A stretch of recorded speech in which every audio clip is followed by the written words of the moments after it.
Hello and welcome to LKTS IQ। तो जैसा कि बैनर में दिख ही रहा है, एसएससी एफटीएस स्पेशल है। तो अगर आप लोगों का साथ मिला तो फिर मैं नेक्स्ट वीडियो लेके आऊँगा, और ये मेरा पहले वीडियो है। तो पहला क्वेश्चन है, निम्नलिखित में से किसे यूनिवर्स 2021 का ताज पहनाया गया है? तो आंसर है हरनाथ संधू। हरनाथ संधू को 2021 का ताज पहनाया गया है। इससे पहले भारत में दो और लोगों ने ताज पहना है ये वाला। तो 1994 में सुष्मिता सेन और 2000 में लारा दत्ता, और ये 2021 में हरनाथ संधू बन गए। तो ये तीन हैं जो भारत की तरफ से मिस यूनिवर्स बन चुकी हैं। और पहली कौन थी? तो पहली है एर्मी कुशला, जो 1952 में बनी थी। और अभी 2022 की कौन बनी है? तो 22 की बनी है बोनी नोला ग्रेबियल। बोनी नोला गैब्रियल। अगला क्वेश्चन है, भारतीय संविधान का कौन सा अनुच्छेद धार्मिक मामलों के प्रबंधन की स्वतंत्रता का उल्लेख करता है? तो आंसर है अनुच्छेद 26। तो धार्मिक मामलों के प्रबंधन की स्वतंत्रता के बारे में 25 से 28 के बीच में उल्लेख किया गया है। बात कर लेते हैं मौलिक अधिकार से। मौलिक अधिकार से पहले टोटल थे 7, जिसमें से लास्ट के संपत्ति के अधिकार को हटाकर कानूनी दर्जा दे करके उसे 300A, धारा 300A में ऐड कर दिया गया है। और अब बचे कितने हैं? तो ये 6 बचे हैं। 6 में से पहला है समता का अधिकार, स्वतंत्रता का अधिकार,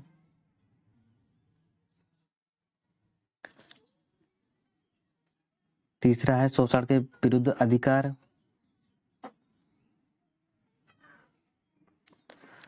और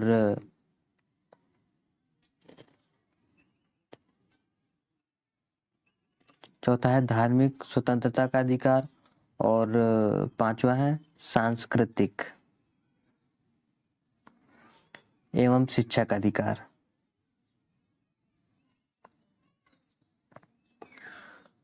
समानता का अधिकार 14 से 18 के बीच में है, और स्वतंत्रता का अधिकार है 19 से 22 के बीच में, और शोषण के विरुद्ध अधिकार है 23 से 24 में, और धार्मिक स्वतंत्रता का अधिकार है 25 से 28 के बीच, और सांस्कृतिक एवं शिक्षा का अधिकार 29 और 30 में।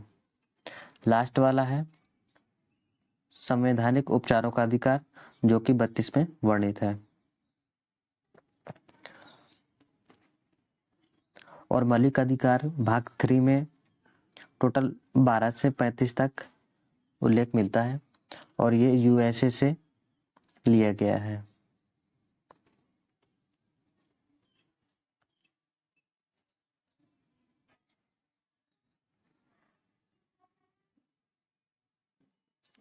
अच्छा, एक और क्वेश्चन कि ये जो संपत्ति का अधिकार है वो किसके तहत हटाया गया था? तो संविधान संशोधन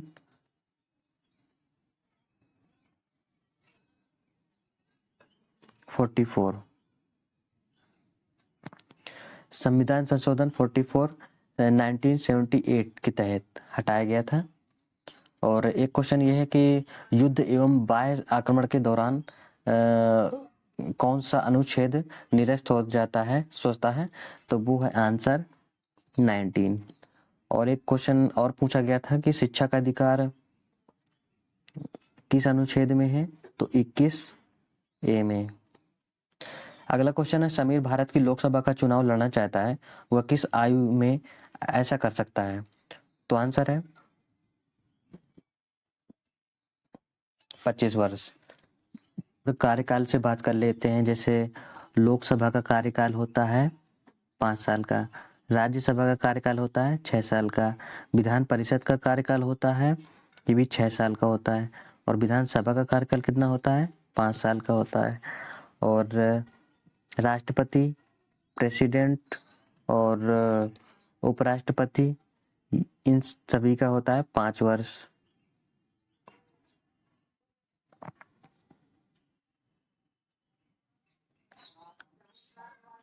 और जानकारी ले लो कि जो यूपीएससी होता है ना, तो उसका कार्यकाल होता है 6 वर्ष या 65 ईयर। और निर्वाचन आयोग के सदस्यों का 6 वर्ष होता है। और कैग का भी 6 वर्ष होता है। वित्त आयोग का 5 साल होता है। तो बात लोकसभा की आई थी, तो लोकसभा आर्टिकल 81 पे है, और इस मिनिमम एज 25 और 5 साल का कार्यकाल होता है। और आपातकालीन स्थिति में इसके कार्यकाल को बढ़ाया भी जा सकता है, एक बार में 1 साल के लिए बढ़ाया जा सकता है। तो और ये भी जानकारी ले लीजिए कि शुरुआत में जो लोकसभा सदस्यों की मैक्सिमम संख्या थी वो थी 500 थी, 530 + 20 + 2, ये जो 2 होते हैं वो राष्ट्रपति के द्वारा मनोनीत किए जाते हैं। और जो इस समय है तो वो है 545।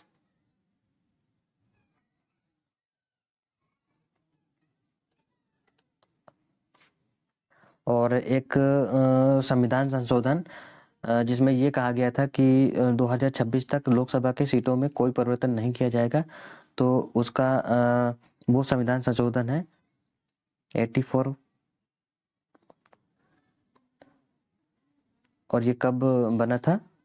2001 के तहत। अगला क्वेश्चन है कि किनको छोड़ करके 23 मार्च 1931 को लाहौर षड्यंत्र मामले में फांसी दी गई थी? तो ये तीनों ही सही है, सुखदेव, राजगुरु और भगत सिंह। महात्मा गांधी ऑप्शन में सही है, क्योंकि पूछा जा रहा है कि कौन नहीं है जो षड्यंत्र में शामिल नहीं थे लाहौर वाले में, तो महात्मा गांधी नहीं थे, सुखदेव, राजगुरु और भगत सिंह है। 23 मार्च 1931 को इन्हें फांसी दे दी गई थी। 23 मार्च को इसी वजह से शहीद दिवस मनाया जाता है।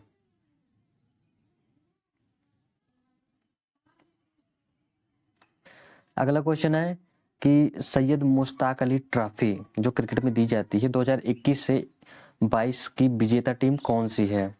तो आंसर है तमिलनाडु। और पूछा जाए कि 2022 में कौन जीता है, तो मुंबई जीती है।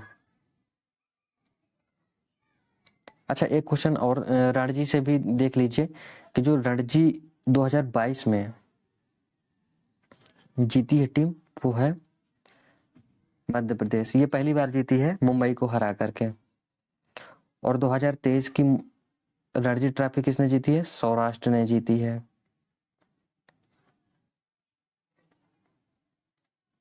बंगाल को हरा करके।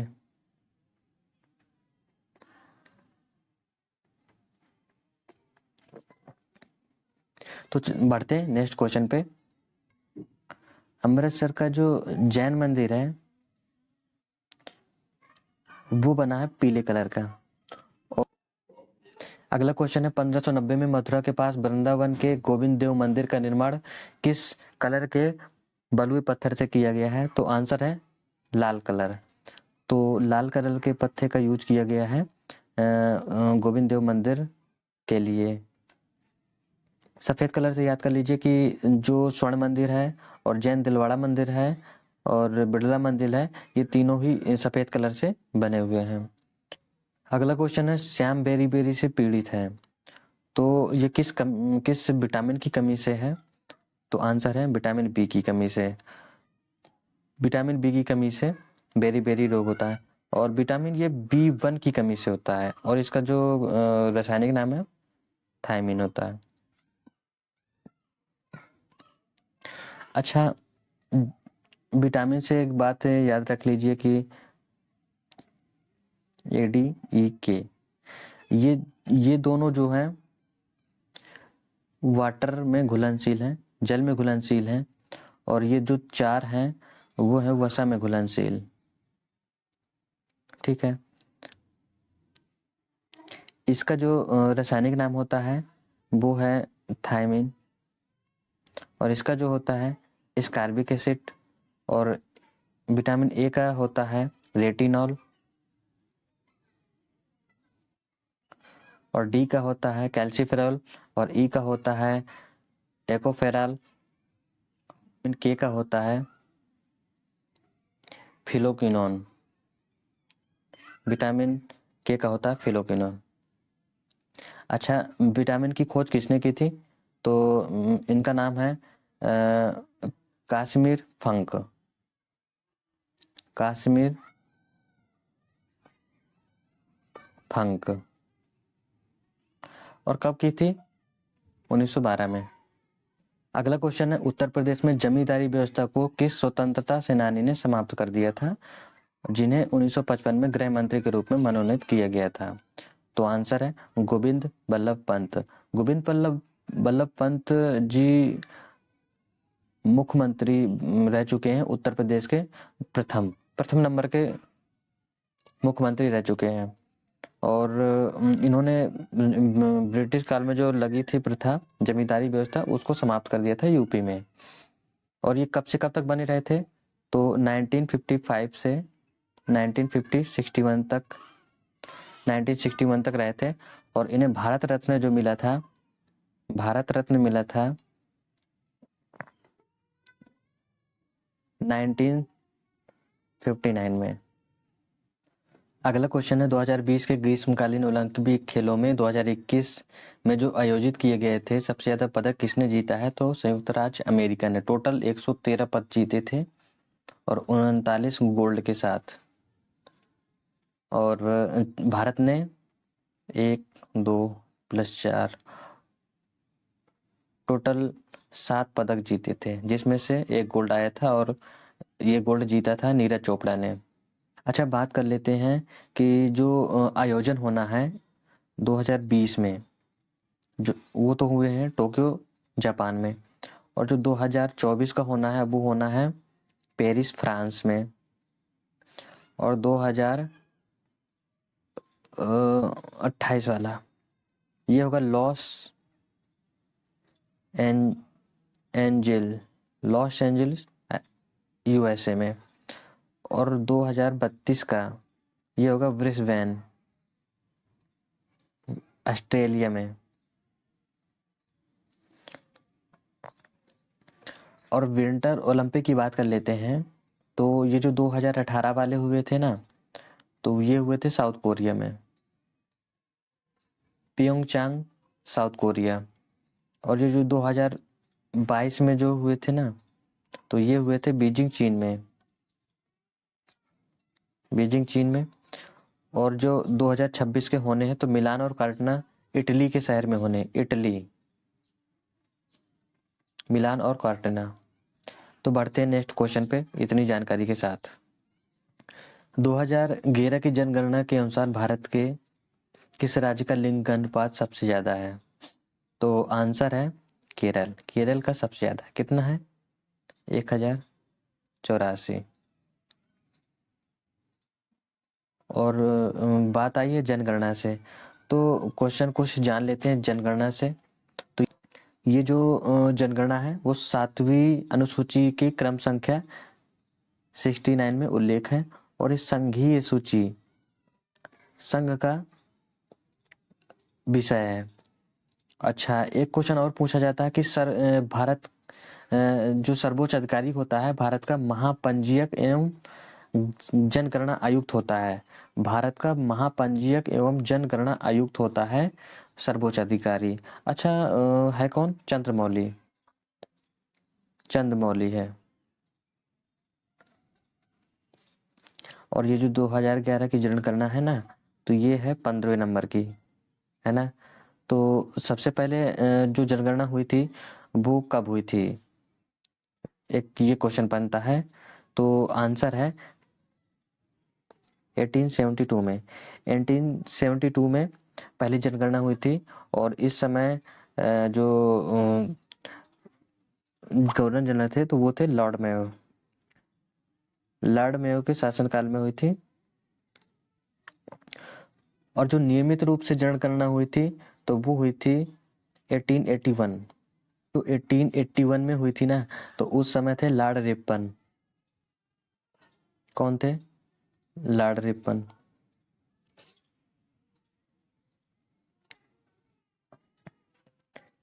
और इसका आदर्श वाक्य क्या था? हमारी जनगणना हमारा भविष्य। हमारी जनगणना हमारा भविष्य। शुभंकर क्या था? प्रगणक शिक्षिका। प्रगणक शिक्षिका। हाँ, अगला क्वेश्चन है रेशेदार फसल का उदाहरण है तो वो है हेम्प। भांग आंसर है। अच्छा, इससे बनाए क्या क्या जाते हैं? जैसे कि कपड़ा हो गया, है ना, कागज हो गया, ये सब बनते हैं, और रस्सी वगैरह हो गई। तो हेम्प भांग जो कि उदाहरण है फाइबर क्रॉप से, और फाइबर क्रॉप से ये सारी चीजें बनती हैं। अच्छा, फसल में से बात करें तो फसल 3 प्रकार की है, रबी, खरीफ और जायद। ठीक है। तो रबी की जो फसल होती है तो वो अक्टूबर और नवंबर में बोई जाती है और मार्च अप्रैल में काट ली जाती है। अच्छा, अप्रैल और मई, अप्रैल मई के बीच में बोई जाती है। और कब काटी जाती है खरीफ की फसल? तो वो काटी जाती है सितंबर अक्टूबर में। सितंबर अक्टूबर में काटी जाती है। और जायद की फसल जो बोई जाती है वो है मार्च अप्रैल में। अप्रैल, और काटी कब जाती है? जून जुलाई में। अच्छा, इन सब से ये जानकारी ले लीजिए जो रबी की फसल है उनमें से जैसे गेहूं, चना, मटर, बरसीम, ये सारी चीज़ें आती हैं। और खरीफ की फसल में जौ, बाजरा, मूंग, उड़द, सोयाबीन, मूंगफली, ये सारी चीज़ें हैं। और जायद में जैसे तरबूज, खरबूज, खीरा, ककड़ी, ये सारी चीज़ें जायद की फसलों में आते हैं। तो चलते हैं नेक्स्ट क्वेश्चन पे। अगला क्वेश्चन है कि भारत को अपना केंद्रीय बैंक कब मिला? तो आंसर है 1935 में। और किस नियम के तहत मिला था? तो वो है 1934 में। अच्छा, इसमें एक क्वेश्चन ये पूछा जाता है कि इसका नेशनलाइजेशन कब हुआ था? तो 1949 में हुआ था। और इसके जो पहले गवर्नर थे जो 1935 से 37 तक रहे थे तो उनका नाम था ऑसबोर्न स्मिथ। Osborne Smith. और जो भारत के पहले थे और गवर्नर में से तीसरे और भारत के पहले भारतीय जो बने थे वो थे सीडी देशमुख।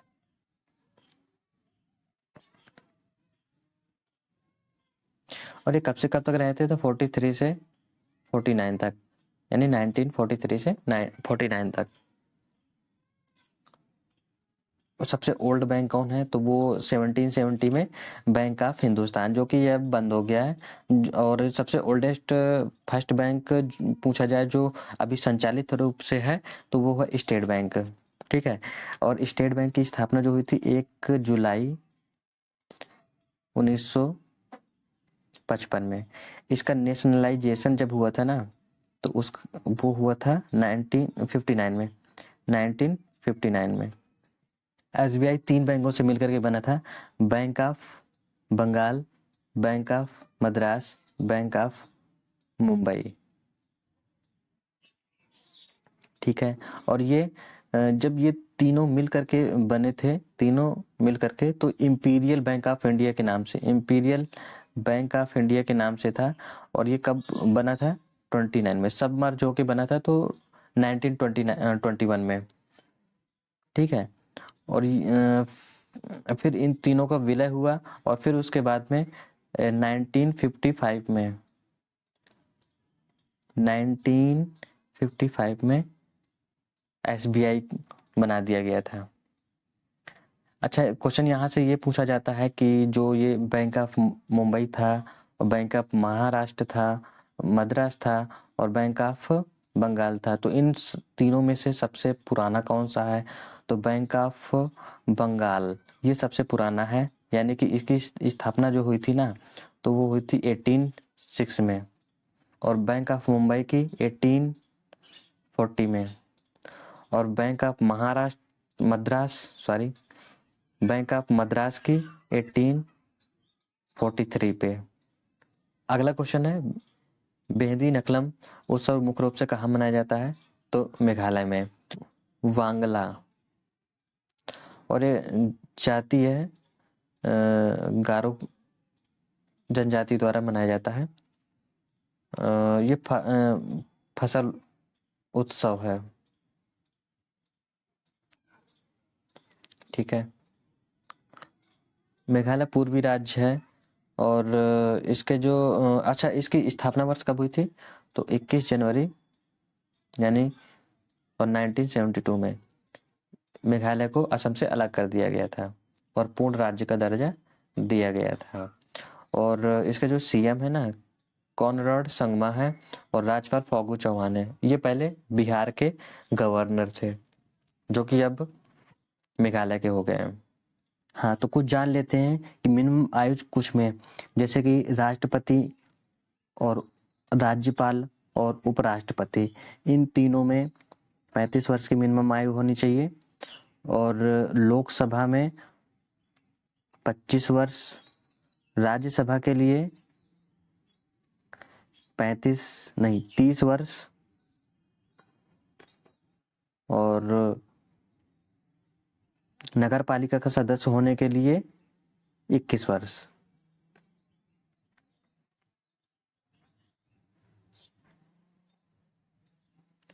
और विधानसभा के लिए भी, और एक विशेष बात, मैंने जो सीरीज शुरू की है SSC MTS के नाम से, और महामैराथन है, मैंने कहा था कि GK GS के मैं 2000 से ऊपर क्वेश्चन करवाऊंगा, तो हाँ जरूर करवाऊंगा, बस आपके सपोर्ट से। अगर आप 1000 से ऊपर सब्सक्राइब करते हैं, तो फिर मैं नेक्स्ट वीडियो लेके आऊँगा जल्द ही। और लेकिन इसकी शर्त है कि मतलब 1000 ऊपर से सब्सक्राइबर हो जाने चाहिए, तो मैं दूसरा वीडियो इसी तरह डिटेल में लाऊंगा। Thank you for watching.